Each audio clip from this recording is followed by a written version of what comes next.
일생 동안 당신이 반드시 읽어야 할 100권의 책. 안녕하세요, 정박입니다. 일당백이 시즌3를 앞두고 여러 손님들을 많이 모시고 있는데요. 오늘은 일당백과 인연이 깊은 두 분을 모셨습니다. 먼저 마돈님. 네, 안녕하십니까. 네, 우리 마돈님은 시즌1을 같이 하셨죠. 시즌1에 예. 편집도 해주시고 한마디씩 아주 내공이 깊은 한마디씩을 던져주셔가지고 찾는 팬들이 많으셨죠. 무거운 수행을 했었지. 어떤 일을 하고 계십니까? 저도 채널을 어떻게 하나 만들게 됐네요. 네네. 만들었는데 의도치 않게 책을 제가 뭐 복수하려고 했던 건 아니었고 책을 이상하게 선택을 하게 돼버려가지고 네. 됐는데 그건 의도된 복수하려고 한 행동이었던 것 밖에 볼 수가 그렇게 보이게 같은데. 됐는데 네. 그건 아니었고. 뭐 일당백의 영향이겠죠. 계속해서 이제 책을 가까이 하다 보니까 다시 또 책 네. 프로그램을 만드시고 있다 이 말씀이시죠. 네. 저자가 이제 직접 나와서 네. 자기 책 얘기를 한다. 이런 이제 특징이 좀 있습니다. 네. 그 컬처 스톤이라고. 유튜브에 컬처 스톤 이렇게 쳐서 들어가시면 된다 이거죠. 예. 많이 구독해 주시고 사랑해 예. 주시고요. 예. 자, 또 다른 손님 한 분 모셨습니다. 그 일당백 시즌 1에서 대부라는 영화에 대부 전문가로 나오셨는데 그때 아주 인상적으로 기억하신 분들이 많으셨습니다. 권 감독님이십니다. 안녕하십니까, 곤입니다. 부끄럽습니다. 그때는 대부 전문가로 계속해서 이제 활약을 하셨는데 지금도 기억나는 대목이 있습니다. 그 당시에 대부에 나왔던 주인공이 그 심장마비로 죽지 않습니까? 네. 그걸 보고 그때 아주 흥미로운 해석을 해주셨죠. 뭐 간이 큰 사람이 겁이 없다, 뭐 네네. 이런 이야기도 있는 것처럼 그 심장이 큰 사람들이 직관이 발달하고 그래서 어떤 조직의 보스, 무당 뭐 이런 직관이 빠른 사람들 보통 심장이 좀 크다고 하는데 원래 칼로 흥한 자 칼로 망한다는 말 있지 않습니까? 그래서 그렇죠. 이 심장이 커서 직관이 빠른 사람들이 또 심장이 과부하기 쉽기 때문에 네. 그래서 주로 이제 이 조직의 보스라든가 네. 무당이라든가 이런 분들이 심장마비로 죽는 사인 중에 아주 높은 비율이 있다. 그렇죠. 네. 그래서 그때 돈꼴리오네 아, 그 심장마비로 죽는 것을 그렇게 좀 재미있게 해석해 주셨던 기억이 떠오릅니다. 네. 아, 그걸 기억해 주시니까 참 감사해요. 부끄럽습니다. 네. 하여튼 뭐 오늘 두 분 모시고 일당백과 인연이 깊은 두 분 모시고 오늘 저희들이 나눌 이야기는 지난 시즌 2에 어떻게 보면 마지막으로 했던 그 책이 네. 송기호 교수의 우리 역사 읽기였단 말이죠. 네. 근데 그걸 3, 4부를 제대로 못 해가지고 좀 항상 아쉬움을 표하신 팬들이 많거든요. 그래서 오늘 또 다들 또 우리 또 아저씨들 아니십니까? 역사에 다들 관심이 또 네. 많으실 것 같은데 그래서 그 우리 역사 읽기 그리고 조선시대 사람들은 어떻게 살았을까 이런 책이 있거든요. 네. 그러니까 이 책도 아주 이제 풍속이죠. 사회 경제 조선시대 사람들의 사회 경제 생활, 문화 생활 이런 걸 다루고 있는데 요걸 한번 섞어 가지고 오늘 우리 생활 풍속을 다시 한번 알아보는 그런 시간을 가지겠습니다. 근데 보강 수업인데 제일 어리버리한 사람들이 함께 하게 돼서 별 참- 도움이 될지 잘 모르겠네요. 몹시 즐거운 마음. 제가 네, 보충 수업은 뭐 이제 이 보충 수업의 주도권은 제가 아니라 이제 두 분이 이제 주도권을 발휘하셔 가지고 같이 이야기를 나누죠. 하려고 왔습니다. 네. 복수 열전을 한번 기대해 보겠습니다. 조선시대 네. 우리 조선시대 역사에서 네, 네. 어떤 생활상이라든가 이런 것들에 관련된 그렇죠. 내용인가요? 네. 그래서 아무래도 이제 우리가 생활의 가장 기본하면 의식주지 않습니까? 그렇죠. 그래서 이제 사실 어떤 분들은 식의주다 먹는 게 더 중요하지 않느냐 그래서 식의주란 말을 쓰는 분도 있고 또 어떤 분들은 아니다 가장 중요한 거는 지금 뭐 우리도 여러 가지 주거 문제 때문에 가장 골머리를 앓고 있지 않습니까? 가장 중요한 거는 공간이다. 그래서 사실 주가 가장 먼저다. 뭐 사람마다 의견은 다릅니다만 네. 그래도 결국 왜 의식주란 말을 쓸까? 제가 이제 한번 이렇게 생각을 해봤는데 결국 사람이 사회적 동물이잖아요. 그렇죠. 그 사회적 동물이니까 일단 사회를 형성하고 사람을 만나려면 일단 벌거벗고 만날 수는 없잖아요. 네. 예를 들어 아담과 이브도 제일 먼저 했던 일이 이파리를 빤스를, 따가지고 네. 그렇죠. 일단에 어떤 그리고 부끄러운 부위를 가리고 이런 걸로 시작을 하듯이 그리고 옷을 먼저 착용을 해야지 사회생활을 할 수 있으니까 그래서 의식주에서 의가 먼저 아닌가 이런 생각을 한번 해봤습니다. 아, 일리가 있는 말씀인 것 같습니다. 시빌라이제이션이라는 거. 그렇죠. 사회를 형성하기 위한 관계에서는 일단 말씀하신 대로 빨가벗고 먹을 수는 없으니까. 그렇죠. 그러니까 이런 말 하니까 예전에 한번 들었긴 했는데 결국 그 문명이라는 것들 문명이라는 게 도시잖아요. 네. 그 도시라는 게 이제 어번이지 않습니까? 네. 그 어번에서 나온 게 이제 어베너티 세련됐다는 거. 그럼 그런 것들이 결국 옷의 어떤 패션에 유행하고 사람들이 왜 관심을 가지느냐? 그게 가장 기본이 되니까 그런 거 아닌가 이런 생각이 들죠. 네. 그러니까 뭐 조선시대 때 그런 게 결국 뭐 우리 조상들은 어떤 옷을 입고 어떻게 네. 살았는지 뭐 그런 걸 한번 알아보죠. 예. 네, 요새 또 한복 원조 논쟁도 뭐 있고 이런 시국에 우리 조선시대 우리 조상님들은 네. 어떤 의식주를 네. 가졌는지에 그렇죠. 대해서 그럼 오늘 이야기를 좀 풀어주시죠. 예를 들어 가지고 지금이야 뭐 우리가 사시사철 뭐 겨울엔 패딩도 입고 여름에는 또 아주 시원하게 면이죠. 면 옷을 입고 있는데 그 조선 같은 경우는 어떤 재질의 옷을 입었을 것 같습니까? 뭐 모시적삼, 삼배, 그렇죠. 뭐 배옷 같은 경우 여름에는 네. 배옷 입고 그렇죠. 지금 말씀드린 이게 입는데 그 우리가 이제 목화 같은 경우가 도입된 게 우리가 보면 이제 고려 말 이렇게 문익점 선생님 나오지 않습니까? 그게 목화가 나오면서 정말 이게 이제 소모시라는 것들이 있게 되었고 그러니까 이게 사실 정말 우리의 어떤 일상생활에서의 어떤 혁명의 변화를 일으켰던 거죠. 근데 그게 결국 우리뿐 아니라 그 서양에서도 마찬가지였거든요. 네. 목화 같은 경우는 서양에서도 뭐라고 했냐면 결국 그 양틀을 대신했단 말이죠. 네. 그래서 이제 목화를 나무에 열린 양이다. 이렇게 부를 만큼 이 혁명이 컸죠. 네. 그 전에는 사실 뭐 입을 게 마땅찮아요. 그러니까 이게 마땅치 않으니까 그 겨울 같은 경우도 이 배옷들, 그럼 나머지 뭐 그런 우리가 뭡니까 비단옷, 명주옷은 좋긴 좋은데 그건 아주 일종의 부자라든지 아주 그 고관 대작들 아니고는 입기 힘들잖아요. 그렇죠. 정말 겨울철에 이 목화가 나오기 전까지는 정말 벌벌 떨고 동물 살았죠. 가죽옷들 같은 건 좀 입지 않았을까요? 그렇죠. 그게 이제 음. 뭐 돈이 많고 권세 많은 사람들은 아주 좋은 가죽옷을 입었겠습니다만 보통 사람들은 뭐 예를 들어 개 가죽옷, 돈피도 입었다는 기록도 있는 것 같아요. 아 돼지 가죽. 예. 근데 이제 개 가죽 옷을 많이 입었고 그 재미있는 게 종이로 옷을 만들어 입기도 했어요. 종이로요? 종이로. 예. 패션쇼에서 컨셉 패션으로 종이 패션을 봤는데 그게 아니라 진짜 종이 옷. 그러니까 왜냐하면 종이도 사실 우리가 어떻게 보면 식물성이잖아요. 그렇죠. 그러니까 종이도 나무를 갖고 만드는 거니까 이 종이 같은 경우 특히나 우리 예전에 고려 때도 그렇고 조선 때도 그렇고 중국에 보내는 이제 예를 들어 조공을 할 때 그 아주 흰 종이가 아주 고급의 종이가 있었다는 거예요. 네. 그만큼 이제 우리 뭐 전주 제지 나오고 하지만 네. 그게 유명하다는 거죠. 그래서 이 특히나 과거심을 많이 치지 않습니까? 예. 그러면 낙방하는 사람들 있죠. 예. 낙방한 사람들의 그 답안지를 예. 가지고 예. 저 변경에 보낸다는 거예요. 함경도 이쪽에. 네. 그 보면 그 종이로 옷을 만들어 가지고 군인들이 입었다는 거죠. 그 종이 옷도 나와요 기록에. 뭐 겉옷은 뭐 기름도 먹이고 이렇게 살 수 있는데 그 예전에 우리 휴지 없을 때 신문지 이런 거 써보면 몹시 느낌이 안 좋지 않습니까? 그쵸 그 묻을 것 같기도 하고 글자가 새겨질 것 속옷을 같기도 종이로 하고. 하는. 네. 아니 근데 예. 이 종이를 이렇게 소금물에 담궈가지고 여러 개벌 이제 뭉쳐서 소금물 담그면 예. 이게 종이 갑옷으로까지 활용됐거든요. 네. 그러니까 상당히 그 왜 우리가 흔히 생각하는 왜 우리 방탄 조끼나 이런 것도 아주 두껍고 이런 게 아니라 네. 요즘 아주 그 여러 겹으로. 여러 겹으로 해가지고 오히려 하는 게 더 잘 막는다고 하잖아요. 예. 그런 식으로 이게 두터운 종이를 이렇게 마름제레가 옷도 해 입고 뭐 그러면 뭐 그렇게도 많이 했다고 해요. 물고문 할 때 네.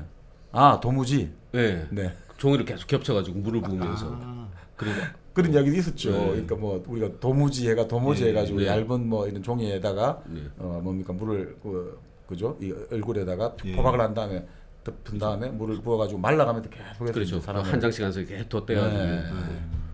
그런 이야기도 나오는데 네, 네. 그만큼 이제 종이하고 이런 것들이 이제 우리 의복 생활도 아주 큰 역할을 했던 거죠. 근데 결국 뭐 이런 걸 가지고 뭐가 됐냐면 그나마 종이는 괜찮아요. 제수들이 제일 또 문제겠죠. 감옥에 있는 제수들. 네.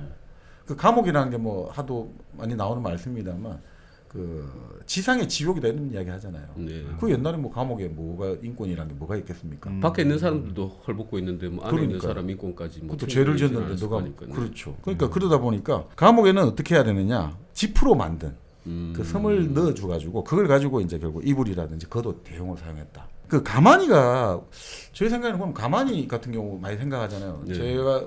저희가 그 70년대 후반에 그 학교에서 단체 영화 관람을 가지 않습니까? 네. 그때 같은 변두리에 이제 재개봉관이라는 데가 있는데 거기 가서 제일 놀랬던 게 그 바닥이 가마니로 돼 있었거든요. 가마니가 깔려 있더라고요. 진짜로. 지역이 어디입니까? 부산인데.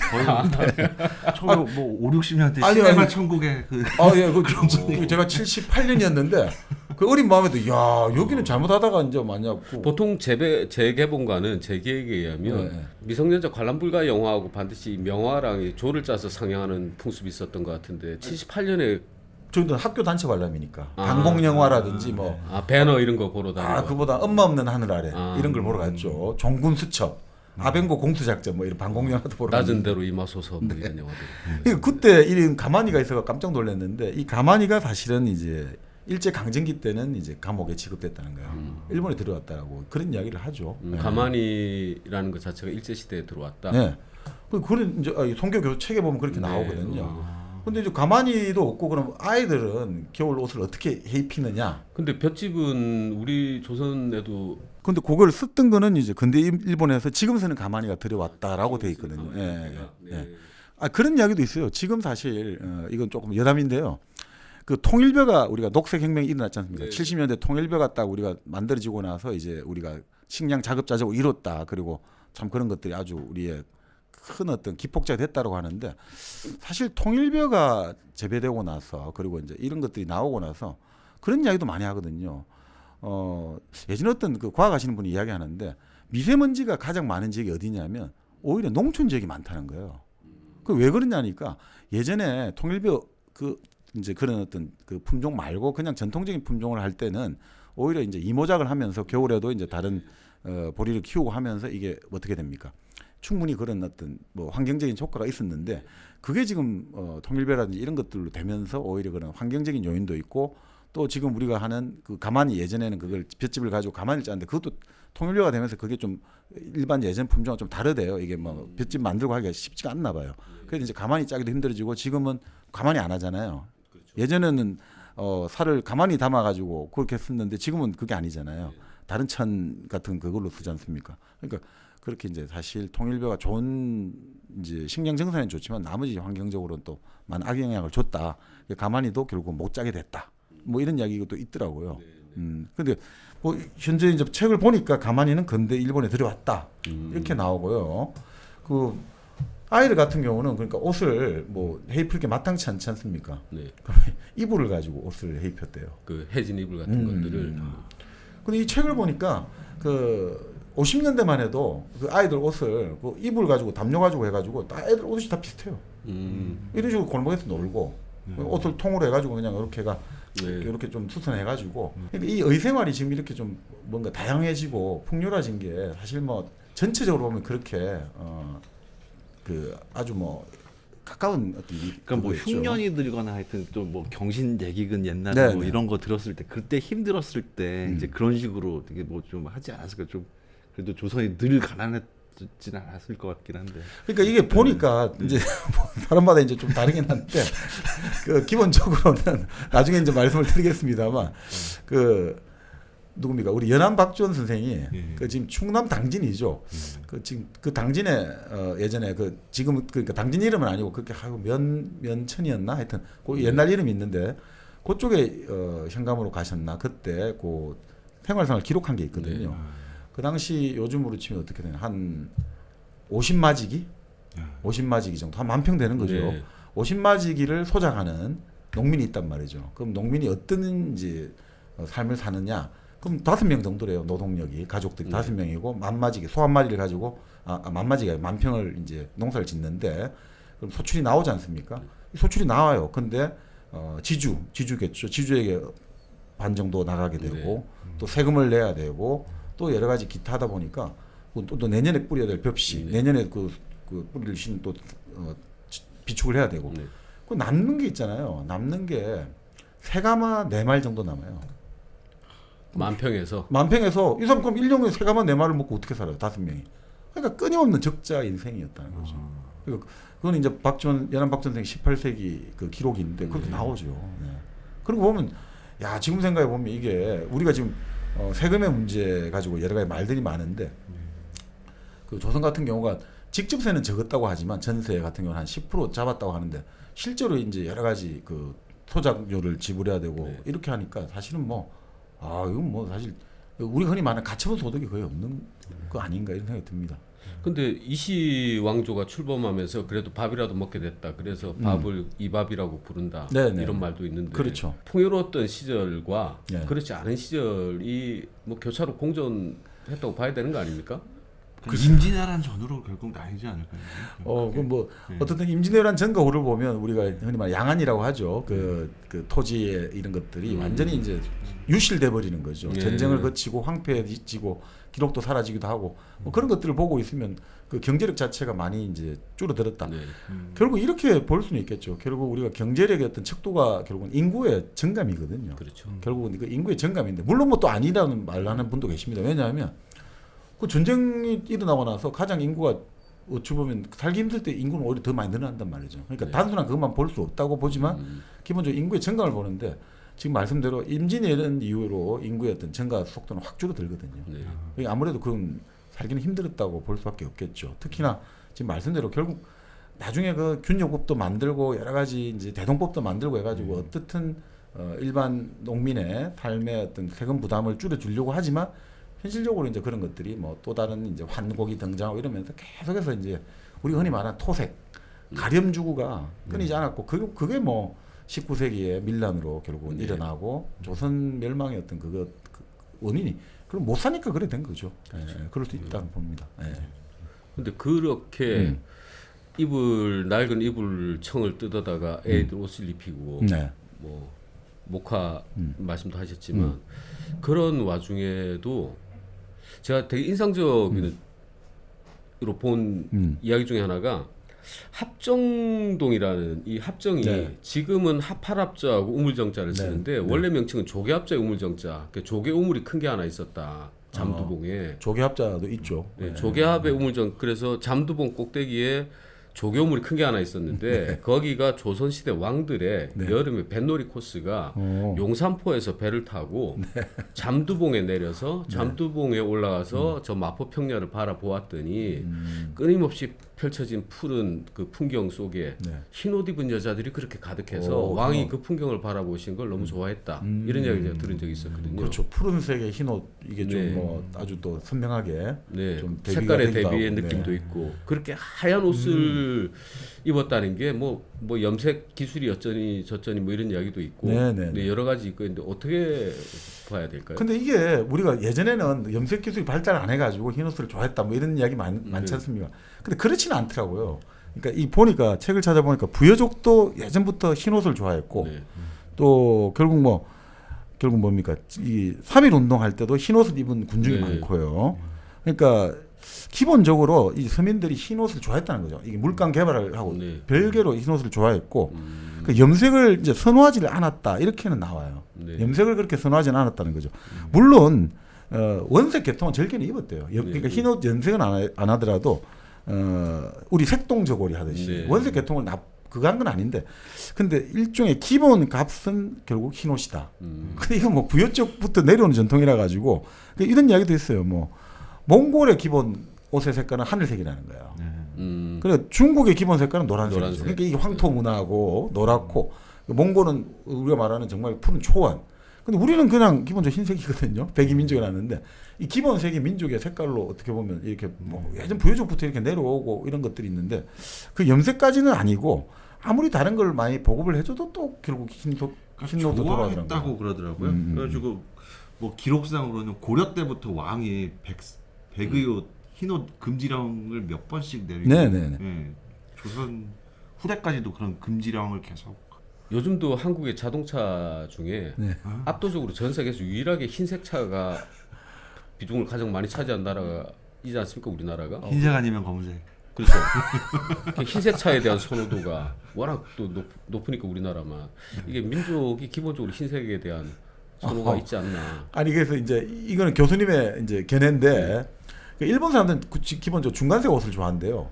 의복의 스타일도. 네. 근데 우리 같은 경우는 좀 극단적 중간색이라 하면 약간 무채색. 뭐 그런 좀 네. 제가 정확하게 이제 네. 잘 모르겠습니다만 약간 파스텔톤. 뭐 그런 느낌을 준다는 거예요. 그러니까 이제 예를 맞춰 입는다 이런 뜻을 네. 지칭하는 것 같고요. 근데 우리 같은 경우는 이제 좀 뭔가 원색적이고 흰색이든 아니면 원색 이렇게 가니까 옷 색깔이 배합해서 색감이 떨어지기도 한다. 이런 이야기하면 잘못 입으면 엄청 촌스럽죠. 색깔. 그러니까 그렇겠죠. 원색은 기본적으로 그러니까 그런 이야기도 하는데 지금 말씀대로 그런 어떤 색깔에 대한 선호가 이 차량의 색에도 그렇게 나타날 수도 있겠다 이런 생각이 드네요, 진짜.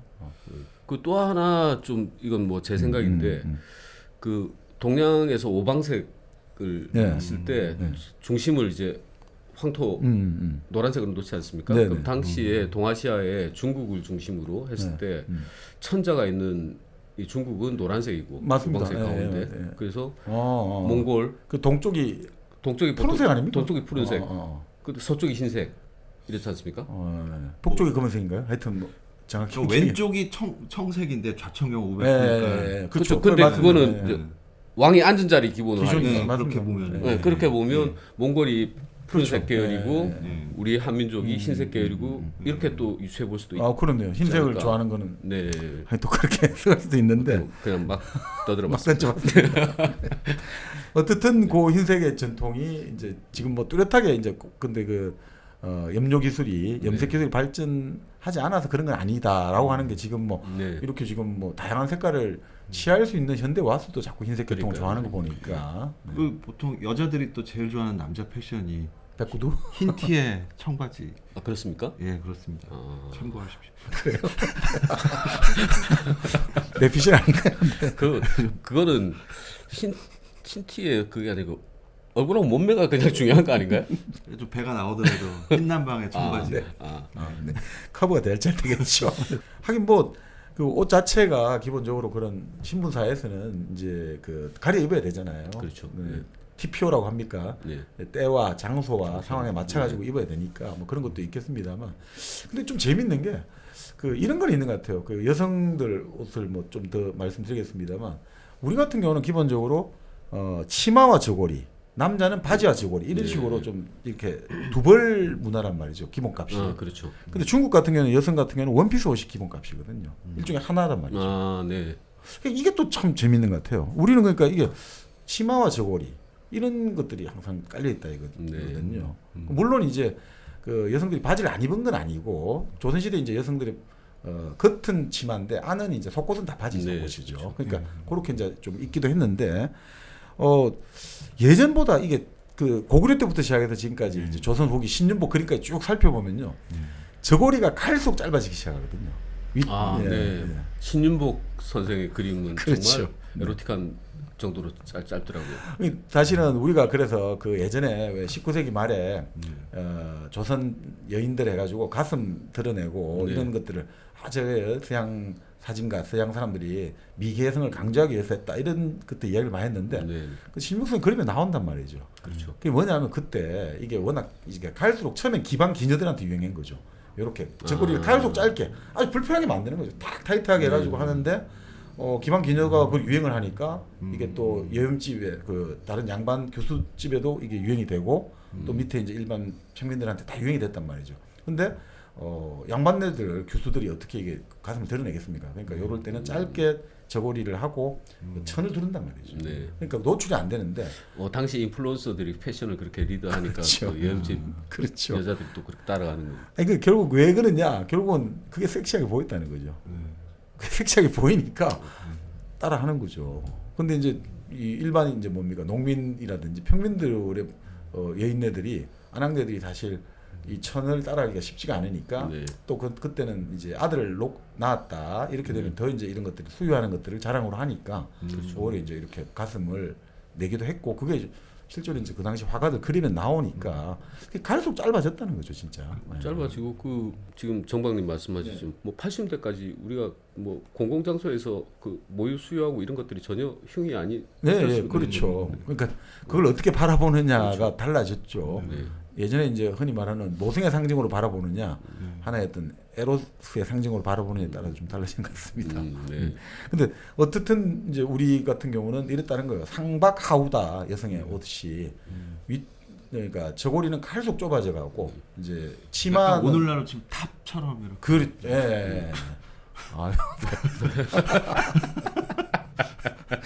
비유 잘하십니다. 우리 조상들이 앞서갔네요. 근데 사실은 뭐 여성들 같은 경우도 고려 때가 더 의복의 자유가 있었다고 하거든요. 그러니까 고려 때는 이제 여성들도 겉옷으로 바지를 입었다는 거예요. 네. 근데 조선에 이제 성리학적 질서가 돼가지고 남자 여자의 복장에도 차별을 둬야 된다니까 여자는 치마만 입어라 이렇게 됐다는 거죠. 네. 그러니까 사실 우리가 북방의 전통이 좀 있지 않습니까? 그렇죠. 북방의 전통은 기본적으로 바지가 기본값이잖아요. 말을 타야 되니까. 그런데 이제 성리학이 들어오면서 이제 남녀에도 이게 딱 구별을 하는 게 이제 사회가 돌아가는 게 결국 예와 악이지 않습니까? 그렇죠. 예라는 것은 결국 사실 우리가 생각하기에는 예절을 지키라 이게 되게 좋지만 그건 결국 차별하는 거거든요. 어른한테는 이렇게 하고 이 사람한테는 이렇게 하고 남자한테는 이렇게 하고 임금에게는 이렇게 하라 이런 것들을 평소에 계속 환기를 시켜주니까 그 예를 하는 거고. 근데 그것만 갖고 안 되니까 우리가 흔히 말하는 뭐 악을 하지 않습니까? 동물이든 사람이든 다 내는 게 소리잖아요. 그렇죠. 그걸 소리 성자를 붙이더라고요. 네. 근데 사람이 내는 소리를 음자라고 부르더라고요. 그런데 이제 우리가 이제 군자라고 할까요? 이제 그거를 즐기는 거를 즐길 학자를 쓰는 거예요. 그러니까 음악이란 게 그런 거란 거죠. 우리가 음악 하는데 이 음악의 뮤직이 뭐냐면 결국 사람이 즐기는 네. 그것도 군자가 즐기는 이게 이제 음악이다 이거죠. 그런 것들이 이제 화평하게 되는 건데 그런 어떤 구별을 계속 하다 보니까 이제 결국 여자는 바지를 입지 말고 이제 속옷으로 바지를 입어라 네. 이렇게 이제 됐다는 거죠. 그렇게 해야지 또 이제 활동성이 배제가 되니까요. 근데 한번 제가 한 가지 이제 여기 질문 한번 드릴게요. 남자가 사실 옷에 유행이 좀 많이 타지는 않았다고 하는데 그래도 가장 유행에 민감한 어떤 옷이 어느 옷이었겠습니까? 남자의 경우에. 두루마기? 그렇죠. 바로 외투죠, 외투. 네. 예, 그러니까 본래 이제 두루마기는 19세기를 전후해가지고 유행을 하기 시작했고 그 전에는 도포. 아, 도포. 그래서 이제 도포자락, 뭐 도포짜리 네. 이런 말을 썼단 말이에요. 예전 이제 그 고전 소설 보면 이제 요즘 치면 그거 양복쟁이 하듯이. 네. 예전에 이제 50년대 뭐 일제 강점기 때 양복 입고 다니면 좀 양복쟁이, 양복 입고 다닌다 이런 거 화이트 칼라 하듯이. 그때는 이제 도포짜리, 도포자락을 휘날리며 다닌다는 거죠. 근데 그때는 어쨌든 뭐 드라마든 뭐든 그림으로 보든 다 흰색인데 네. 거기서 그 흰색 천에서 뭐를 차별화를 했을까요? 네. 폭이 넓어지는 걸로. 폭이 이제 이 사이즈로 이거 있죠, 이거. 네. 이게 좁게 돼 있다 갈수록 이제 넓어지는 거예요. 그래서 여기 다 들어가잖아요, 모든 게. 그렇죠. 예. 뭐 예를 들어 가지고 신한데 그 궁궐에 들어갔단 말이죠. 그러니까 임금이 특별히 음식을 내려줬단 말이죠. 그 먹고 나서 이제 그럼 집에 사가지고 가라 할 때 여기 다 집어넣는 거예요. 남은 음식. 네, 남은 음식 여기 딱 집어넣고 불룩하게 갔다 하는 거죠. 주머니가 없잖아요. 이게 주머니 대신에 그렇죠. 주머니가 없으니까 그렇게 갔다 이렇게 하죠. 근데 사실 뭐 그러니까 이 유행이 민감한 게 바로 그런 이제 외투 겉옷이겠죠. 이렇게 해가지고 이렇게 네. 폭이 갈수록 넓어졌고. 참 근데 우리가 또 좋아하는 게 하나 있거든요. 저희 할아버지 세대만 해도 정말 이걸 좋아했거든요. 항상 외출을 나간다 할 때는 항상 이걸 챙기거든요. 우리 액세서리도 될 수 있고 부채보다는 우리 머리에 쓰는 거 좋아하거든요. 갓. 그게 이제 우리 20세기 들어와서 모자 좋아하듯이 네네. 이 갓을 그렇게 잘 중요시했다는 거예요. 네. 그러니까 우리 참 이 머리에 쓰는 걸 되게 중요시하게 생각하는 거죠. 하긴 얼마 전에 그 넷플릭스 드라마 킹덤 네. 유행할 네. 때 도대체 저 모자 뭐냐 해가지고 외국인들 사이에서도 좀 난리가 났다고 네. 그런 뉴스는 봤었는데 그러니까 예전에 그 TV 문화관 보다 보니까 평생 그 갓을 만드는 사람인 거죠. 네. 갓을 만들어 가지고 항상 이게 그 양반들 그래 이제 그 당시만 해도 이제 그 일제 강점기고 그리고 이제 해방 이후인데 네. 그래도 이 사람은 끊임없이 이제 갓을 만들어 가지고 그걸 갖다 바치는 거예요. 그리고 이제 하는데 어느 날 가니까 자기가 다 이제 사람들이 갓을 안 쓰겠다 이제 갖고 오지 마라 했는데 마지막 남은 종갓집 네. 딱 어르신이 있는데 그분이 갑자기 이제 결국 머리를 잘랐단 말이죠. 아. 그래서 이제 갓이 이제 필요가 없어지게 되고 네. 그러면서 결국 이게 뭐 방황하다가 결국 이 갓이 어디 떨어졌는데 트럭이 와서 이제 그 갓을 짓밟고 간다. 그 전형적인 80대 초반에 이제 그런 TV 문화관이 있었는데 그게 그만큼 갓이 상징하는 게 전통을 상징했단 말이죠. 우리 머리에 쓴다는 것들. 네. 모자 좋아하는 게 그런 전통 같아요. 근데 이 갓 같은 경우도 갈수록 커져갔다는 거죠. 조선 후기로 올수록.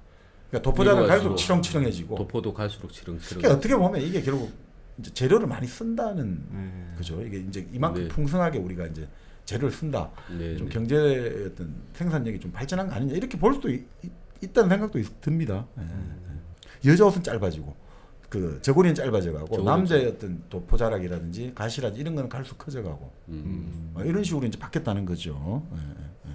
왜 그러면 이게 저고리가 짧아지는 건 또 이해가 가잖아요. 타이트하게 하니까 더 이제 강조를 하게 되겠죠. 근데 왜 그 치마는 풍성해질까요? 계속 이렇게 넓어질까요? 치마가 그냥 라인을 좀 만들기 위해서. 하체를 예. 더 이제 강조를 해준다는 거죠. 풍성한 하반신을. 그건 유럽에서도 좀 그랬던 거 예, 같은데. 그 당시 유럽에도 예. 그 당시에 예. 유럽 궁정 보면 그 치마 있잖아요. 극단적으로 되게 예. 커져가지고 예. 그런 용도가 있다고 하잖아요. 예. 바람을 피고 있을 때 갑자기 이제 남편이 들어올 때 그 자기 정부를 숨기기 위해서 그게 들어갔다 이런 이야기도 할 만큼 그만큼 커지거든요. 근데 그게 사실은 그게 뭔가 이 하복부 풍성한 하체 하반신을 강조해주기 위해서 치마를 갈수록 넓게 풍성하게 만들었다 이런 이야기도 있어요. 패션적으로 볼 때 그럴 수도 있지만 보통 그런 상황이 되면 이제 거의 한 세대가 이제 저물어 갈 때 그런 현상이 생기는 거 아닙니까? 결국 이제 그 취지가 바뀌는 거죠. 네. 그러니까 이걸 보면 아무리 승리학을 통해 가지고 이게 여러 가지 뭐 남녀 차별이 있고 기본적으로 아주 검소하고 뭘 하더라도 그런 식으로 해서 될 문제는 아닌 거죠. 인간의 어떻게 보면 이게 본성적인 거에 가까우니까 이런 어떤 옷을 통해서 그 자기 자신의 결국은 가치, 자기 자신의 어떤 의미를 표현하고 싶은 거는 결국 인간의 어떻게 보면 본성 아닌가 이런 생각이 듭니다.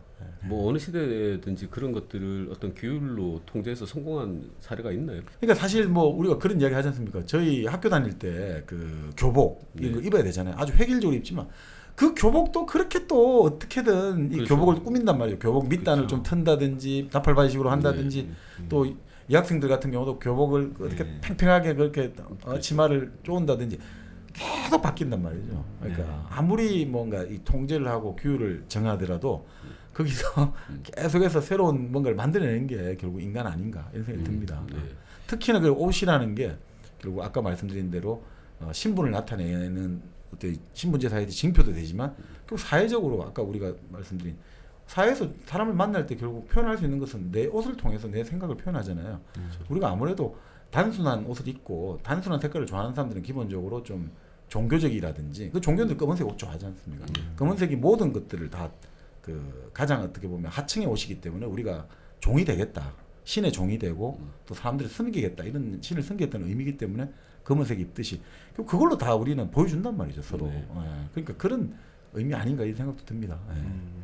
의에 해당하는 부분에 대한 이야기를 좀 나눠봤고 그러면 그 다음에 중요한 거는 또 역시 먹는 것. 그렇죠. 식. 결국 우리가 살아가는 게 결국은 어떻게 보면 어떤 분이 그런 이야기를 하잖아요. 인간이 산다는 것은 결국 입에서 시작해서 미주알까지의 과정이다. 그러니까 입에서 시작해서 항문까지의 과정이라는 거죠.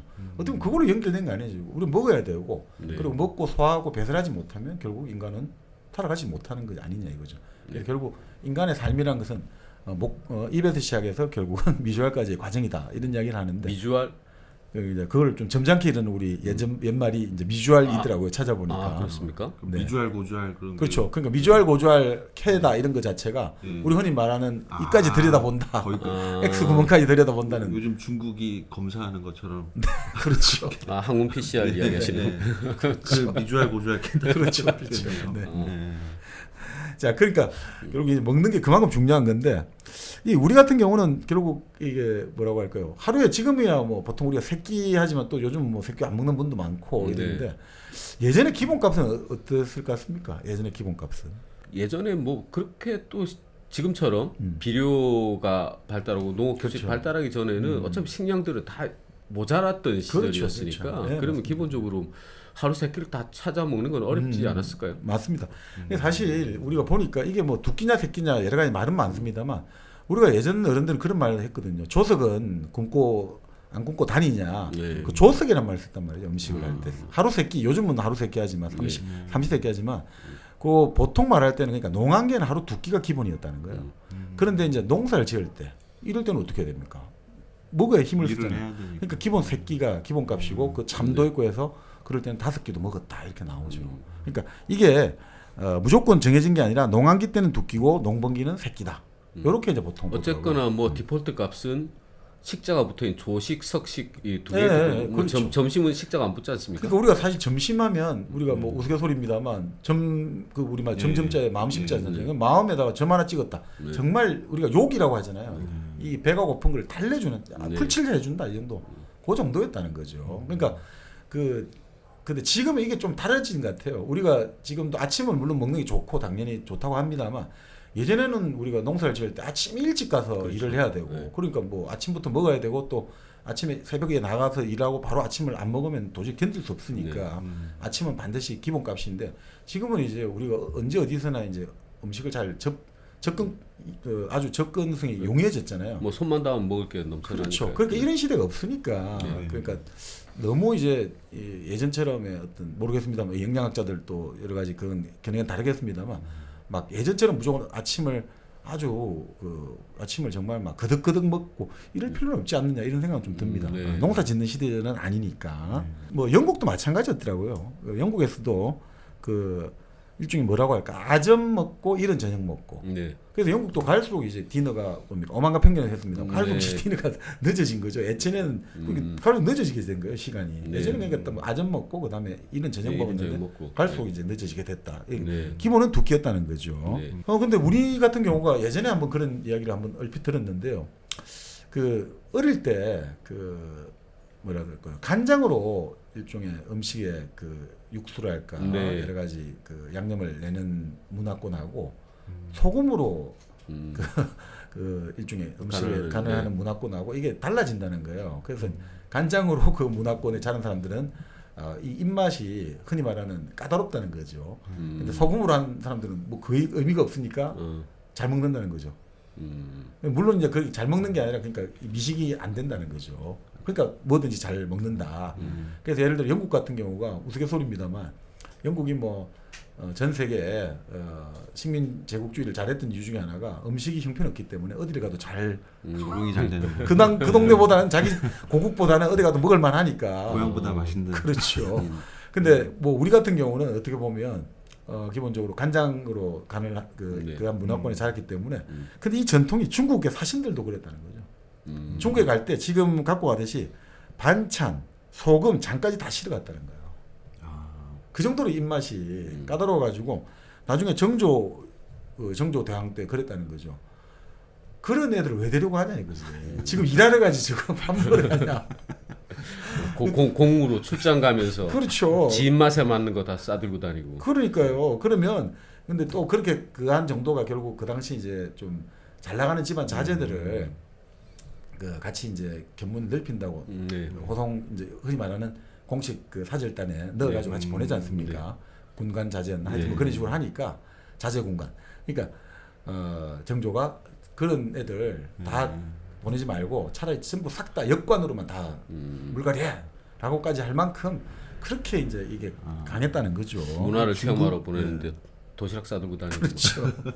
아니 중국 음식이 너무 입맛에 안 맞는. 그러니까 근데 참 이게 재밌는 게 또 중국에 사신이 오잖아요. 예. 한국의 음식은 날 것이 많아서 비린내가 난다면 정말 싫어했다는 거예요. 그러니까 우리가 오히려 그러니까 우리가 조리의 전통보다 우리가 지금도 왜 우리 해라든지 네. 생 음식을 좋아하잖아요. 좀 이게 자연스럽다 이렇게 하는데 네. 그 실제 뭐 우리가 뭐라고 합니까? 해자라는 말 하잖아요. 네. 사람들 입에 많이 인구의 오르내는 걸 회자다. 했는데 이게 원래 날고기에 구운 고기 자자거든요. 그러니까 날고기는 요즘 치면 뭐 육회 정도 생각하시면 네, 되고 육회. 구운 고기는 꼬치 생각하시면 될 것 같은데 네. 그러니까 사실은 이런 해자를 말을 많이 썼는데 우리가 기본적으로 우리가 철렵하고 해가지고 이게 민물고기는 해를 해쳐 먹는다 하듯이 네. 그런 걸 많이 좋아했대요. 그 정도로 흔하게 많이 먹어서 그렇죠. 그래서 인구의 회자되다. 뭐 그런 중국에서 말하는 것입니다만 그런 의미. 그렇죠. 그러니까 우리 같은 경우가 이제 고추라든지 이런 건 나중에 들어왔잖아요. 그렇죠. 그러니까 이제 뭐 다른 탕을 해가 먹었겠습니다만 어쨌든 기본적으로 이제 생음식, 날 음식 이런 것들을 좋아하니까 그 중국 같은 경우는 어떻습니까? 거기는 조리 화력, 과정이. 이런 거 좋아하잖아요. 그러니까 이게 좀 안 맞았다는 거죠. 그리고 우리 같은 경우는 또 개고기가 아주 친근하잖아요. 네. 근데 이제 만주족은 게 별로 안 좋아하잖아요. 만주족은 왜 개를 안 먹습니까? 그러니까 이제 만주족 이야기는 뭐 이런 이야기죠. 만주족 결국 이제 후금 청나라의 어떤 결국 그 시조가 누르하치 아닙니까? 네, 건국 네. 시조죠. 청나라 시조인데 이 누르하치가 뭐 젊을 때 아주 위기 상황에 네. 처했었는데 그때 개가 구해줬다는 거예요. 그래서 이 우리의 성조 의 때문에 안 그렇죠. 먹는다? 그러니까 이 개 절대 개를 먹으면 안 된다.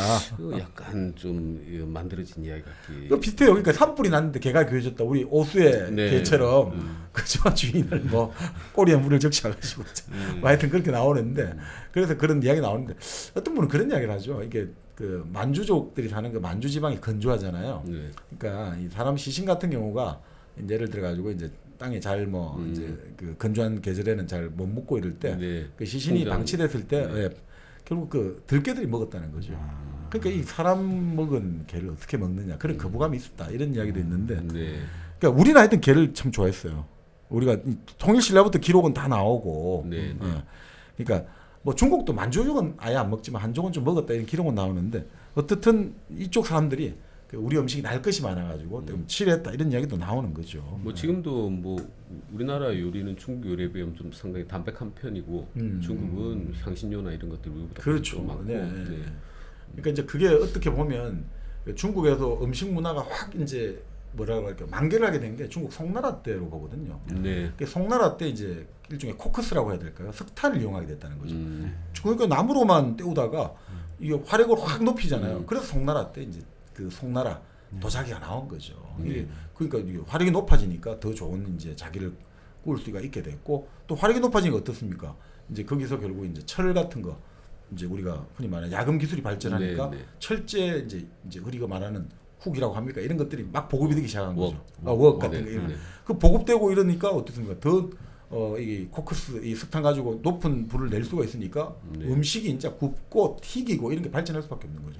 이제 높은 불을 화력이 좋아지니까 네. 음식이 확 이제 음식 문화에 완전히 새롭고 지평이 열리게 된 거죠.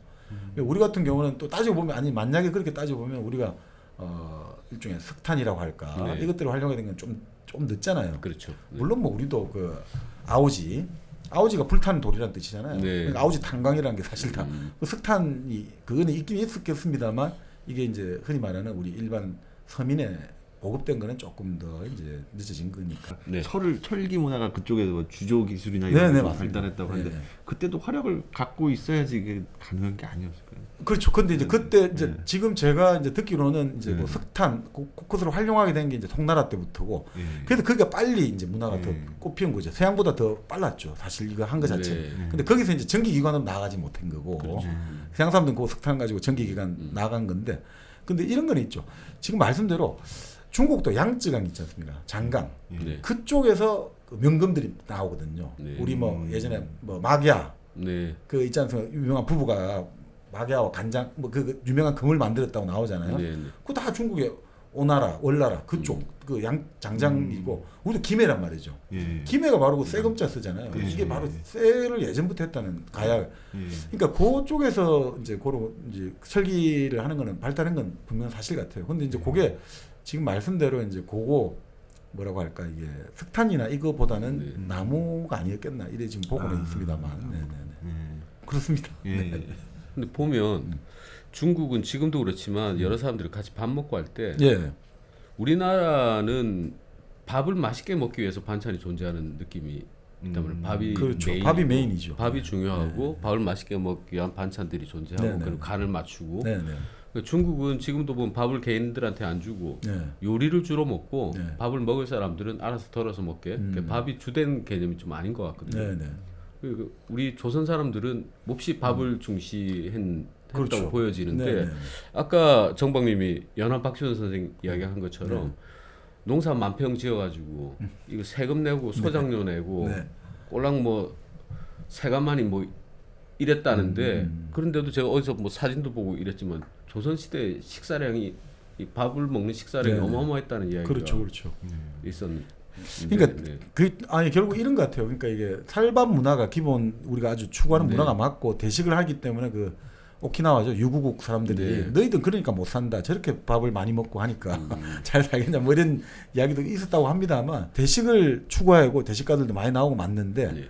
그게 이제 정말 우리가 흔히 말하는 그런 이야기 배 터지게 먹었냐 이거는 이제 좀 다르지 않겠냐 이런 거죠. 물론 이제 일을 해야 될 때는 먹어야 되겠죠. 일을 못 먹으면 일을 할 수가 없으니까.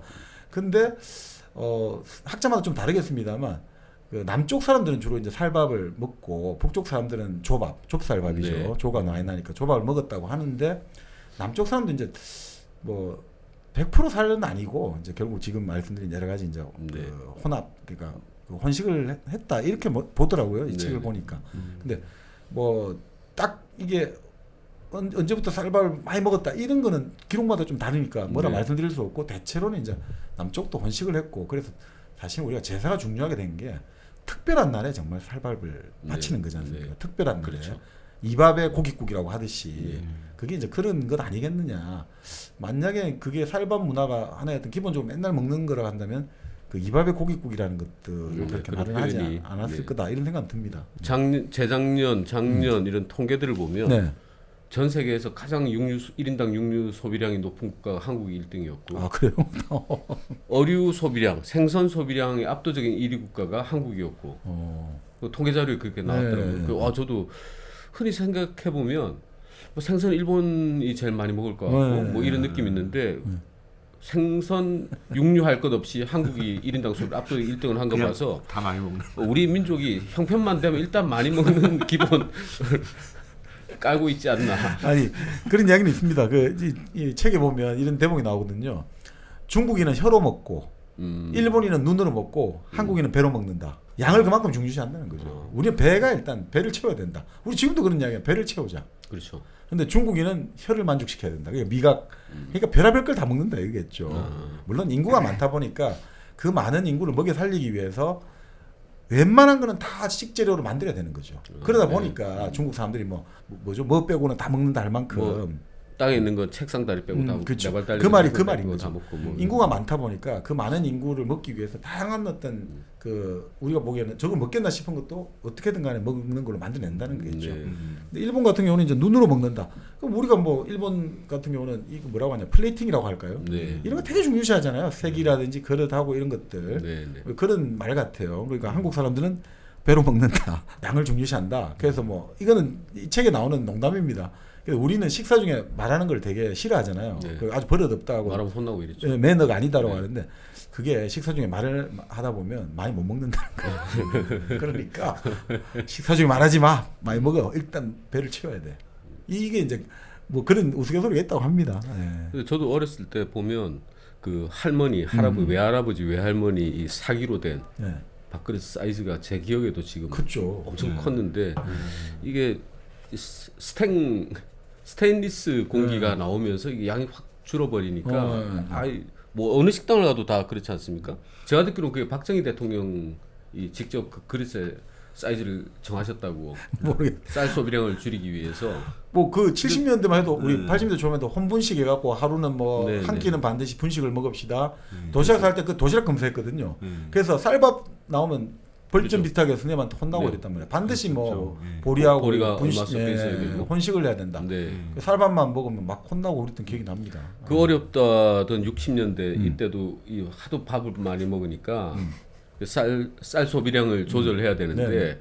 그래서 대통령께서 직접 스탱 밥그릇에 가로 세로를 딱 지정을 해서 여기 이렇게 먹어라. 그러니까 지금 현재까지 와서 이게 우리 이렇게 밥을 중요하는 한민족이 어느 식당 가도 천편일적으로 이 딱 같은 사이즈 이 스테인리스 밥그릇이 있는 게 좀 안타까운 느낌도 좀 듭니다. 근데 지금 그 말씀하니까 생각이 나는데요. 그 바로 그 쌀 소비량을 줄이기 위해가 어떻게 했냐면 60년대 말인가 70년대 초반에 중국집에서는 밥을 못 팔겠어요. 볶음밥 못 팔겠어요. 쌀 소비량을 줄이고 그만큼 화교 경제를 진짜 이게 남북한을 막론하고 네. 정말 화교도 살기 힘들게 만들거든요. 막걸리도 맞아 금지하다. 막걸리도 그래서 쌀 소비량을 밀가루로 하다 보니까 막 예전 막걸리가 그렇게 머리가 아프지 않았는데 거기에다가 막 우리 카바이드 막걸리 네. 했습니다만 밀가루에다 막 뭘 섞고 이러다 보니까 막걸리 마셔 나면 머리가 아프다. 네. 그렇게 해서 쌀 못 들어가게 하는 거죠. 어떻게 보면. 좀 옛날 얘기긴 한데 임진왜란 때 예. 일본군들이 우리나라 와서 이제 우리나라 백성들을 포로로 이제 잡았는데 그 포로로 잡힌 백성들이 그렇게 밥을 많이 먹어가지고 계획에 좀 차질이 있었다. 그런 얘기 좀 들었던 것 같긴 하고. 사실 많이는 먹긴 먹은 게 그 적군의 식량을 축내는 네, 되게 그게 중요한. 정말로 있었던 거예요 임진왜란 때. 아니 충분히 그럴 수도 있죠. 뭐 예. 죽긴 줘야 되니까. 예. 근데 사실 그 이덕무라고 왜 그 우리 정조 때그 네. 서자 출신으로 등용됐던 초계 문신인가요? 그랬던 이덕무 기록에 따르면 그 당시 승인 남자 한 끼 식사량이 420cc라고 나오거든요. 쌀 420cc 생각해 보세요. 와 이건 뭐 큰 거죠. 네. 지금 우리 즉석밥이 대충 한 120g 정도 기본으로 그렇죠. 하니까 예. 뭐 400cc가 넘는 건 그러니까 엄청난. 이게 큰 거죠. 그러니까 1년에 살 2숨을 먹는다. 물론 이게 좀 이게 한섬이 지금하고 좀 달라요. 우리가 지금 한섬은 10마리잖아요. 10말. 네. 180리터거든요. 한섬이. 네. 한섬. 근데 그 당시는 이제 그 한섬 할 때 12말, 15말도 있단 말이죠. 근데 그게 한 마리 기준이 지금은 18리터인데 그때는 한 6리터, 최대 6리터 정도거든요. 네. 그러니까 좀 달라가지고 뭐라고 말하기는 좀 힘든데 어떻든 많이 먹었다 이거죠. 1년에 어떻든 살 2섬을 먹을 만큼 많이 먹었다는 거죠. 그러니까 확실히 과식을 한 거는 맞다 이거죠. 그래서 프랑스 그 당시 19세기 그 프랑스 사람의 기록 샤를 달레는 조선 사람들은 한 끼에 살 1리터를 먹었다는 거죠. 그러니까 저도 이게 상상이 안 가는 정도의 양인데 그 정도를 먹었다는 거죠. 아 뭔가 이 조상님들의 호연지기가 느껴지는 것 같아서 아주 배가 부릅니다. 말만 들어도. 근데 결국 이렇게 보는 거죠. 이 게르만 문화나 켈트 문화에서도 대식가를 아주 긍정적으로 묘사한다거든요. 아 그런가요? 우리도 보면 태종 무예랑 그 기록을 보면 한국 통일을 이룩했다 이거죠. 네. 그러니까 한국 통일 이룩하기 전에는 뭐 하루에 살을 3마리를 먹었다 이거죠. 네. 많이 먹었는데 삼국 통일하고 나서는 살을 하루에 6마리를 먹었다. 그러니까 이 위는 본래 다르다. 이런 식으로 이제 통일했으니까 그만큼 땅덩이 넓어졌으니까 난 많이 먹는다. 뭐 이런 네. 정치적인 선전이 있겠습니다만 네. 그만큼 하여튼 많이 먹는다는 게 남성적이다 이거죠. 어떤 사람은 동물적이라고 말도 하지만 좀 남성적으로 우리가 지금도 장사 이런 사람들 막 먹어야 된단 말이에요. 잘 먹는 남자한테 매력을 느끼는 여자들이 있긴 있더라고요. 네. 예. 특히 어른들이 이제 사익감 고르고 할 때 밥 깨작깨작 먹고 이런 별로 안 좋아하시고. 네.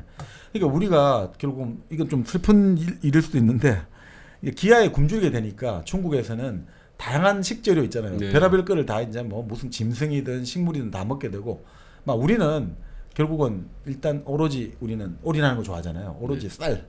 쌀로 올인했다, 밥으로 올인했다, 뭐 이렇게 이제 보기도 하죠. 그러니까 다양한 다른 대체 여러 가지보다는 우리는 오로지 쌀 농사를 잘 해가지고 이런 집약적인 도자기죠, 모내기 해가지고 이걸로 해서 말이야 이게 최고였던 그 보람이었다고 해요. 네. 예, 그런 이야기를 하죠. 예. 옛날 그림을 봐도 반찬은 별로 없어요. 우리가 보면 네.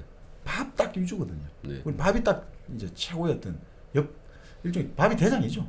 나머지는 막 그냥 반찬은 뭐 크게 뭐 그렇게 개의치 않는다. 이렇게 볼 수가 있죠. 그럼 난중일기에도 물론 그 전시 상황이었지만 이순신 장군이 밥 한 공기에 그냥 간 맞출 젓갈 하나 네. 딱 갖다 놓고 그렇죠. 네, 그렇게 드시고.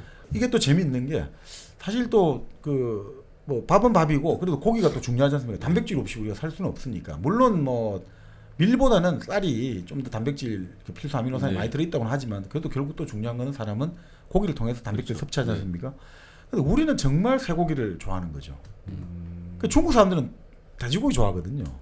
중국에서 기본적으로 육하면 네. 뭐 돼지를 말할 정도. 그렇죠. 예, 소동파에 동파육 네. 하듯이 그 돼지고기 같은 거 다 들어갔습니까? 기가 닭이죠. 기가 유린기 할 닭이고. 때가 닭이고 네, 네. 육이 이제 육하면 돼지고 돼지고기. 소를 말할 때는 반드시 우육이라고 표현할 네. 정도로 그러니까 디폴트는 돼지다. 돼지다 이거죠. 근데 우리는 기본적으로 이 정말 집착하는 게 쇠고기라는 거죠. 그러니까 예전에는 지금은 뭐 요즘은 막 명절 때 선물로 네. 쇠고기 정육 세트 이렇게 나오지만 그 예전에는 정점 가가지고 그 쇠고기 이제 선물한다 이러면 2건 3건 해가지고 신문지 돌돌 사가지고 그게 주는 게 제일 선물이었거든요. 신문지에다가 쇠고기 딱 서너 건 딱 갖다 주면 이거 큰 선물. 네. 그러니까 그만큼 쇠고기를 좋아한다는 거죠. 근데 아까 말씀드린 중국에 보면 집가짜 있지 않습니까? 집가짜. 네. 그 집가짜 보면 간머리에다가 밑에 이게 뭡니까? 돼지돈 돼지 돼지 시자란 네, 말이죠. 돼지 시자. 예. 네, 네. 그만큼 이게 그러니까 집이라는 건 뭐냐 이거죠. 돼지를 항상 키운다 이거죠. 그리고 돼지가 키우는데 도둑이 안 들여야 되니까 도둑이 들지 않도록 반지하에 둔다든지 아니면 일종의 뭐랄까 사람 사는 집이 위에 있으면 밑에 이제 이렇게 해가지고 아 중요한 거니까 밑에다가 네, 두고. 근데 이 재미있는 게 또 이런 이야기를 하더라고요. 남부지방 같은 경우는 이제 뭐 뱀이라든지 여러 가지 네. 그 독충들이 많은데 돼지가 이게 피부가 두껍잖아요. 지방층이 두꺼워서 그러니까. 뱀독을 이기니까. 네. 그러니까 이 돼지를 키우면 기본적으로 이 집이 안전이 보장되는 거죠. 시큐리티가 보장이 되는 거죠. 다른 어떤 그 뱀에로부터 집을 지켜준다 이거죠. 네. 그래서 이제 이 돼지가 아주 친밀했고, 그러니까 뭐 보통 그래서 집가짜가 왜 그래 됐냐면 결국 마당에다가 집을 딱 올리고 그 밑은 다 돼지우리 삼았다는 거죠. 마당을. 네. 건물은 그러니까 마당에서 사다리 타고 올라가고. 네, 네. 요런 일종의 뭐라고 할까? 우리 제주도 예전에 뭐 똥돼지 할 때 똥돼지. 식으로 네. 그런 식으로 할 만큼 이제 친근한 동물이고, 그리고 사실은 돼지를 키운다는 게 농경민의 특징이라는 거죠. 돼지를 키운다는 게. 네. 유목민은 돼지를 못 키운다 했잖아요. 그렇죠. 왜냐면 유목민은 동물 하나 가지고 다목적이 필요하단 말이죠. 얘한테 먹을 것도 얻어내고 가죽도 없고 젖도 없고 연료도 얻어야 되고 없고. 하는데 예. 돼지는 얻어낼 게 없는 거죠. 고기밖에 없는 거죠. 키우기 불편한 거에 비해 가지고 그러니까 너무 비효율적인 네, 거죠. 비효율적이지 않아요. 사료값도 좀 많이 들려나? 그러니까 이게 뭐 양이나 소는 풀을 먹고 나서 젖도 네. 주고 고기도 주고 네. 우리한테 뭐 가죽도 주고 그 뭐 다 되잖아요. 옷도 주고 그 의식주 자료를 다 주는데 돼지는 오래 주는 게 식밖에 없다는 거죠. 그 양하고 소는 그 유목민들이 풀밭에만 던져놓으면 지들이 알아서 풀 뜯어 먹지만 돼지는 다른 걸 또 먹여야 되지 않습니까? 그렇죠. 그다음에 돼지가 중요한 게 덥고 건조한 기후를 못 견디잖아요. 그러니까 어떻게 습니까? 보통 그냥 돼지는 그게 돼지가 왜 농경민의 상징이냐면 돼지는 그러니까 물이 있는 데 있어야 되거든요. 숲이 그러니까 숲은 물이 있으니까 숲이 된 거잖아요. 그러니까 숲이라든지 이런 데가 돼지가 살고 농경민들이 살 수 있는 지역에서 돼지는 자란단 말이에요. 그러니까 돼지의 흔적이 많이 나온 건 농경 문화라고 정착 문화라고 보는 거죠. 네. 그러니까 결국 우리가 돼지를 들었다고 생각하는 이유가 돼지가 기온이 이제 어떻게 됩니까? 체온 조절을 위해서 그렇죠. 뭐 그러니까 크게 어떻게 뭐 됩니까? 예. 결국 이게 체온 조절할 수 있는 그런 어떤 그게 안 되면 자기 배설물로라도 막 이걸 이제 이걸 묻혀야 되는 거죠. 그 돼지가 그런 이야기를 하더라고요. 섭씨 29도 이상 딱 올라가게 되면 결국 돼지가 돼지는 그런 이야기를 했다고요? 돼지가 돼지가 나는 섭씨 29도 이상이 되면 지금 자연스럽게 듣고 있어요. 저는. 그러니까 돼지가 다른 동물처럼 털이나 땀을 흘려가 이 체온 조절이 안 되니까 이게 결국 섭씨 29도 이상이 되면 이제 그때부터 막 배설물 배설할 수밖에 없는 거예요. 그래갖고 자기 이걸 안 묻히면 자기가 살 수가 없으니까. 그러니까 이제 우리가 좀 결국 이제 돼지에 대해서 좀 더럽다고 하는데 그렇지는 않고 결국 이제 돼지가 농경 문화, 정착 문화의 상징이다 이렇게 되는 거죠. 근데 유목민들하고는 안 맞는 거죠. 이건 뭐 진짜 이게 하나를 가지고 하나밖에 못 얻으면 유목민들 같은 이동한 데는 이 불필요한 가성비가 안 거죠. 맞는 가축인 네, 거는 분명하네요. 네, 그러니까 우리가 사실 고구려도 뭐 이야기는 우리가 유목, 기마 뭐 이래가 하지만 그 우리가 주몽에도 나오잖아요. 유아가 알을 낳았단 말이죠. 네. 근데 알을 낳아 처음에 어디면 돼지우리에다가 던지게 하잖아요. 네. 근데 그러니까 그 말은 뭐냐? 돼지가 키웠다는 소리잖아요. 그러니까 다 섞여 있던 거겠죠. 전 여진족 자체가 그러니까 기마와 농경 문화를 같이 가지고 있었다는 그래서 얘기는 들었던 것 같아요. 그래서 그 사실은 이제 농사를 물론 이제 그 어디입니까? 우리 지금 저 간도는 이제 여기 조선 사람들이 가가지고 정말 그 농경 개척을 해가지고 한 건 맞는데 그 맞습니다. 지금 여진도 기본 같이 갔다는 거죠. 그거 여기에만 유목만 한 게 아니라 같이 이제 했다 이런 이야기는 많이 나옵니다. 그 조선인들이 간도에 건너가서 벼농사를 짓기 시작하면서 지금도 중국에서 그 비옥한 황하 이남에 네네. 거기가 주로 쌀이 많이 생산이 되지만 그럼에도 불구하고 여전히 중국에서 가장 높은 품질로 치는 건 이 간도에 있는 그 척박한 땅에 거기 쌀을 가장 지금도 높이 친다고 하더라고요. 이 조선민들이 지금 말씀하신 것처럼 그 척박한 땅에서도 이 벼농사를 짓고 하면서 그렇게 혼합되어 있는 그런 문화를 가지고 있었던 것 같은데 그렇죠. 근데 한 가지 이해가 안 되는 것은 그 돼지의 이야기는 제가 이해가 되는데 이 그렇게 농경 문화를 중시했던 조선에서 소야말로 그렇죠. 정말 중요하죠. 먹어 치우기에는 얘가 지금 밭도 갈아야 되고 뭐 이래야 되는데 그렇죠. 아니 그러니까 신라 지정왕 때도 이제 소를 이용해서 이제 우경을 했다 이 기록이 나올 만큼 이제 소가 오래됐죠. 근데 문제가 우리가 결국 금기의 음식을 더 먹고 싶어하는 욕구가 있는지 모르겠습니다만 기본적으로 뭐 항상 소고기에 그러니까 어떻게 보면 거의 뭐 사람들이 완전히 눈에 불을 켜고 달려들었다. 그 기록 계속 나오거든요. 그러니까 조선시대 때도 임금들이 계속해서 소고기 이 소는 그만큼 요즘으로 치면 그러면 운송수단도 되지, 그렇죠. 농경 트랙터도 되지, 뭐 다 되는 거잖아요. 트럭도 되고 트랙터도 되고 뭐 모든 걸 다 해주고 되니까 소는 절대 함부로 잡으면 큰일 나니까. 기분 좋다고 뭐 차 한 대 그냥 그렇죠. 뜯어먹고 이런 거 아닙니까? 그러니까 그 도살을 함부로 못 하겠는데도 불구하고 끊임없이 이제 밀도살도 하고 서로 이제 그렇게 했다는 기억이 나오죠. 그 김홍도의 풍속도 이런 거 봐도 야외에서 그럼 철렵을 하거나 뭐 이럴 때 삼겹살 구워 먹는 것 같지는 않더라고요. 그 석쇠에다가 소고기를 구워 먹으니까. 네. 그러니까 어떻게 보면 누가 그런 이야기를 하는데 예전에는 돼지고기를 바싹 우리가 구워 먹어야 된다고 했잖아요. 그러니까 돼지고기 기생충 이런 문제가 있고 하니까 또 모르죠. 조상들 입장에서는 그 당시 보관 기술이 냉장 기술을 발전하지 않고 있으니까 돼지고기 같은 경우가 소고기보다는 좀 더 그 기생충이라든지 이런 문제가 있을 수 있으니까 좀 금한 거 아닌가. 그 예전에 북한 지역 저 평안도 지역 같은 경우는 그 돼지고기 못 먹는 분들이 있어요. 네. 돼지고기 먹으면 단독해갖고 막 이게 피부가 안 좋아지는 거. 그러니까 네. 이 돼지고기에 좀 약한 분들도 있거든요. 네. 소고기는 어떻든 뭐 그렇게 따지면 뭐 기본적으로 여러 가지 아까 뭐 회자 이야기도 하셨지만 소고기는 뭐 육회로 그게 먹고, 육회죠. 네, 아주 흔하게 먹었다고 예, 하더라고요. 예, 그렇죠. 근데 이제 워낙 귀한 음식이다 보니까 그 소고기 먹는 이제 그 우리가 중국 사람들이 와가지고 이 고기 문화들이 이게 발전 안 했다는 거예요. 네. 물론 고려 때 불교 문화다 보니까 육식을 금하고 그 일본 같은 경우도 사실 그 뭐 메이지 유신 이전에는 지금까지는 뭐 거의 1000년 이상간 이제 얘들 고기를 안 먹었으니까 네. 그쪽도 그 정말 고기 문화가 발전 안 했잖아요. 그렇죠. 그다 그 이후에 이제 발전 많이 했습니다만 우리도 같은 경우도 마찬가지 아니었겠나 이런 생각이 듭니다. 근데 그럼에도 불구하고 어쨌든 뭐 조선시대 때 이 소고기 뭐 지금 말씀하신 네. 여러 가지 뭐 너비안이라든지 네. 그런 불고기라든지 뭐 이런 문화들은 뭐 나오죠 지금도 기록 보면. 그리고 아주 그런 큰 행사에서 네. 우리가 뭐말 그대로 진짜 소를 잡는다라고 하지 않습니까?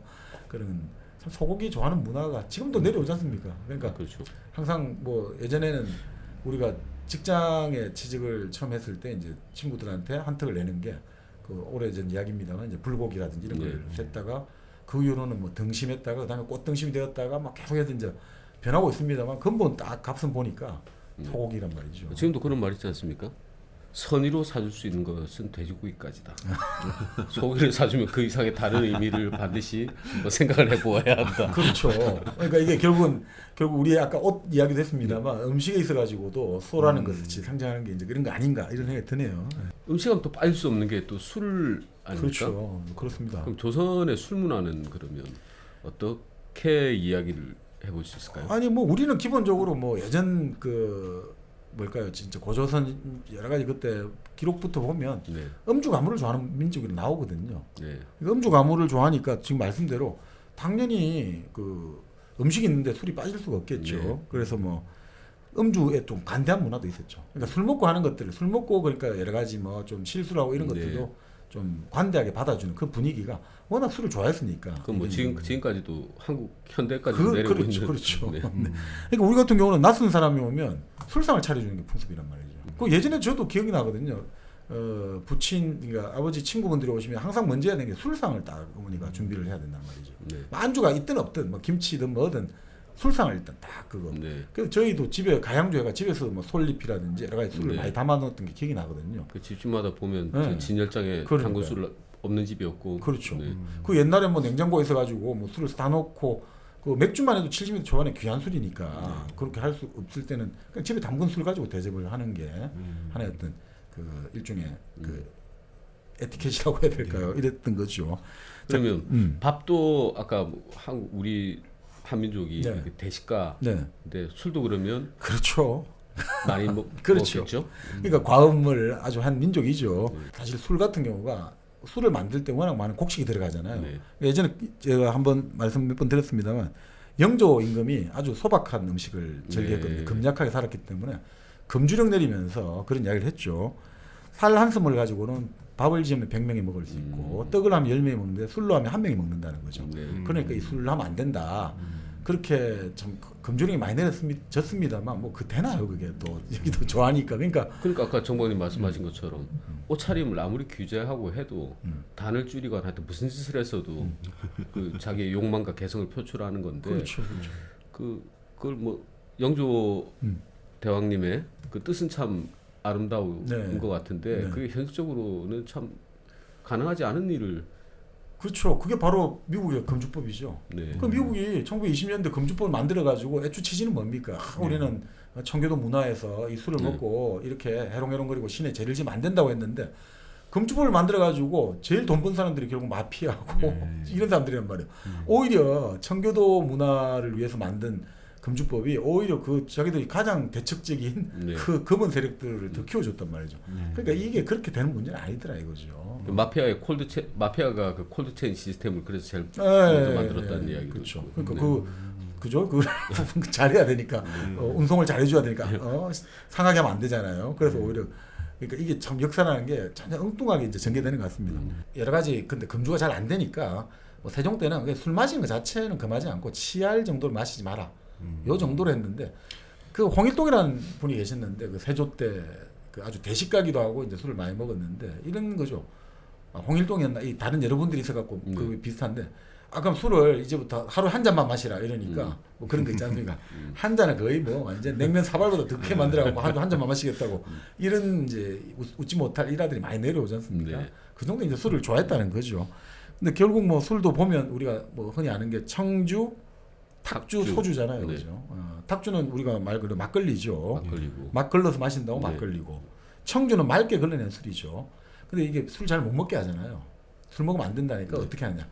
술을 못 먹게 하는데 약으로 할 때는 뭐 먹어도 괜찮다고 했거든요. 네. 그래서 그때부터 약주로 부른 거예요. 음. 그래서 지금도 왜 우리 약주 한잔 할까? 뭐 약주 말이 그때 이게 조선시대 때 워낙 술을 못 마시게 하지만 약으로 약용으로는 뭐 허용해 주니까 그때부터 저는 약으로 약주를 마신다 이거죠. 술을 마신다. 컨디션이 좀 안 좋아서 그렇죠, 약으로. 그렇죠. 예. 약간 요즘에 대마 같은 느낌인데 의료용으로 그렇죠. 그러니까 명분을 어떻게든 찾아. 그렇습니다. 네. 뭐 우리가 소주는 뭐 잘 아시다시피 이제 결국 원나라 몽골 때 이제 몽골에서. 전래돼 와가지고 예, 이렇게 정류를 해가지고 네. 결국 정류를 하면 이게 알코올이 기화가 됐다가 찬물 그쪽에 부딪혀갖고 이슬이 떨어지잖아요. 네, 네, 그걸 네. 받아갖고 이제 소주가 됐는데 그래서 참이슬이잖아요. 아. 그게 질러 부른 게 그게 이슬이거든요. 본래 소주가 그 이슬을 담은 게 소주니까 그렇죠. 이슬인 아, 거죠. 그 참이슬. 중요한 과정에서 그렇죠. 그 이슬 맺히는 이슬 방울들 예, 그 담은 이슬 방울들. 그래서 이제 우리 좋아하는 소주가 사실은 이슬인 거죠. 네. 네. 결국 뭐 그 술에 따르면 음식을 먹어야 되는데 그 안주를 먹어야 되고 그 안주의 안자가 결국 뭡니까? 결국 속을 편하게 하는 편안할. 네, 그런 뜻입니다. 예. 그러니까 어루만질 안자 지금 쓰긴 하지만 결국 속을 어루만져주고 편하게 해주는 게 그 안주의 역할이죠. 기본적으로 그러니까 외국에서 음. 같은 거 보면 그냥 술은 술인 거고 뭐 밥은 밥인데 우리나라처럼 술상이라는 개념이 있어가지고 네, 네. 안주를 이렇게 잘 차려놓고 네. 술을 마시는 이 문화가 기본적으로 우리 한민족이 대식가이고 하여튼 술도 많이 마시고 그러다 보니 속을 편안하게 하는 안주도 당연히 있어야 되고 그렇죠. 런 문화가 자연스럽게 생긴 거라고 볼 수 있겠네요. 뭐 그러니까 그런 측면도 있겠고 사실 또 이런 측면도 볼 수 있어요. 반대로 생각하면 워낙 먹을 게 귀하다 보니까 한 번 찬스가 올 때 다 먹어야 된다는 거죠. 그러니까 그때 그냥 무조건 먹어야 줘야 된다는 거죠. 그러니까 대식 과음의 문화가 그래서 나온 거 아닌가. 어쩌면 슬픈 이야기인데 그럴 수는 있는 것 같아요. 그러니까 워낙 먹을 기회가 적기 때문에 그 중세 시대 때 뭐 유럽도 마찬가지입니다만 브레겔의 그림 같은 데 보면 막 진탕 마시고 막 뻗어 있거든요. 근데 그게 가만히 생각해 보면 어떻게 보면 또 그 평소에 그럴 기회가 전혀 없기 때문에 이럴 때 아니면 언제 먹겠냐. 그러니까 완전히 막 정신이 고주망태가 될 만큼 먹고 마시고 즐기자 이런 거 아니겠나 이런 생각도 듭니다. 먹을 거 모자라고 하던 거는 산업혁명 이전에 뭐 어느 나라 다 비슷했는데 네네. 먹을 게 없다가 있을 때 우리나라처럼 이 호쾌한 민족들은 야 있을 때 많이 먹자로 와 진탕 먹고 음주가 노래도 하고 막 이런 거고 없으니까 눈으로라도 먹자. 아까 일본은 눈으로 음식을 먹는다. 네, 네. 뭐 그런 좀 민족성이 아니었을까 뭐 이런 생각도 좀 해봅니다. 뭐 그럴 수도 있겠네요. 네. 1부에서 우리 이제 일당백과 인연이 깊은 두 분 모시고 의식주를 다 살펴보려고 했는데 뭐 이야기를 하다 보니까 뭐 삼천포로 갔다가 우리가 지금 삼천포를 비하는 게 아니고 삼천포는 지금 사천시로 통합됐습니다만 네, 그게 좋은 뜻이잖아요. 이 동네 저 동네 가면서 목적지 가는 게 좋으니까 네 그렇게 하다 보니까 1부는 이렇게 주는 못하고 끝내게 됐고요. 2부에서 조선시대 때 과연 일종의 사관원의 관리의 하루는 어땠을까? 조선시대 때 어떤 관리는 평생을 어떻게 살았을까? 농민은 하루를 어떻게 살았을까? 그리고 우리가 요즘 계속 중국에서 여러 가지 뭐 모든 게 다 우리 거다. 고구려도 우리 지방 정권이다. 이런 식으로 말 많이 하는데 과연 이제 조공과 책봉이 어떤 건지 이런 걸 한번 알아보는 그런 시간을 가져보면 좋겠습니다. 2부에서 그 시간을 한번 같이 이야기를 해보죠.